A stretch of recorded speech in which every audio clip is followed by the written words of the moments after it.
आपल्या विविध मागण्यांसाठी स्वाभिमानी शेतकरी संघटना आक्रमक झाली असून गोदावरी नदीपात्रामध्ये तराफयावर आमरण उपोषण सुरू केलं आहे।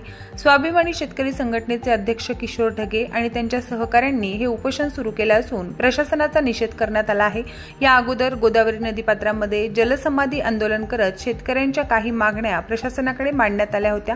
त्यानंतर पालकमंत्र्यांनी या संदर्भात लवकरात लवकर निर्णय घेऊ असे आश्वासन दिल्यावर हे आंदोलन मागे घेण्यात आले होते, परंतु कित्येक दिवस उलटून गेल्यानंतरही प्रशासनाकडून कोणतीही कारवाई न करण्यात आल्यामुळे पीक विमा जिल्ह्यातून जाणारा शक्तीपीठ महामार्ग रद्द करण्यात यावा आणि अन्य काही मागण्या घेऊन हे आमरण उपोषण सुरू करण्यात आलं आहे।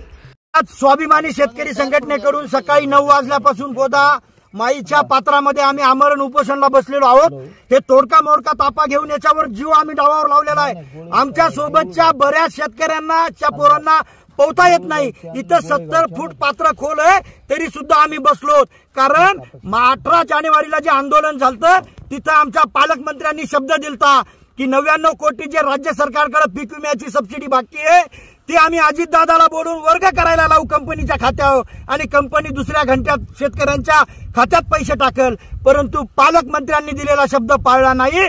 म्हणून आम्हाला इथं येऊन आंदोलन करावं लागतंय। आमच्या प्रमुख 4 मागण्या आहेत। एक मागणी की विमा आम्हाला तात्काळ मिळाला पाहिजे, दुसरी मागणी शक्तीपीठ महामार्ग रद्द झाला पाहिजे, तिसरी मागणी सोयाबीन जिल्ह्यातले आणि राज्यातलं शेतकऱ्यांचा दाना सरकारनं खरेदी केला पाहिजे आणि चौथी मागणी जिल्ह्यातल्या शेती धंद्याला जोडधंदा दूध धंद्यासाठी मदर डेअरीने हा जिल्हा दत्तक घेतला पाहिजे। या 4 मागण्या घेऊन आम्ही जीव डावावर लावलेला आहे।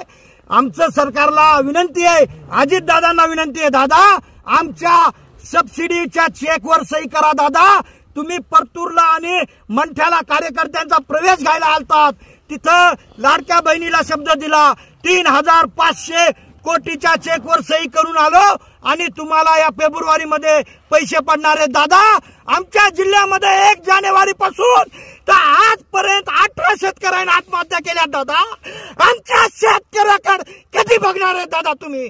आमच्या चेकवर सबसिडीच्या सही करा दादा, आमच्या हक्काचा पीक विमा द्या, सोयाबीनचा दाना खरेदी करा, तवा या नदी पात्रातून बाहेर पडू। पोलीस भावांनी जर का आमच्यावर जबरदस्ती केली तर या नदी पात्रामध्ये 70 फुटामध्ये उड्या मारून जलसमाधी आम्ही घेऊ, हा इशारा राज्य सरकारला देतोय। आमच्या कामाला लागा, आमच्या चेकावर सही करा हक्काच्या पीक विम्यावर आणि ऑर्डर काढा की सोयाबीन खरेदीचा दाना तुम्ही खरेदी करणार आहेत, त्याच्याशिवाय याच्या बाहेर आम्ही निघणार नाही। स्वाभिमानी शेतकरी संघटनेचा पीक विमा आमच्या हक्काचा, सोयाबीन खरेदी झालीच पाहिजे, सोयाबीन खरेदी झालीच पाहिजे। स्वाभिमानी शेतकरी संघटनेचा विजय असो, शेतकरी एकजुटीचा विजय असो। प्रतिनिधी रियाज कुरेशीसह मी अबुली जोशी, DLP न्यूज परभणी।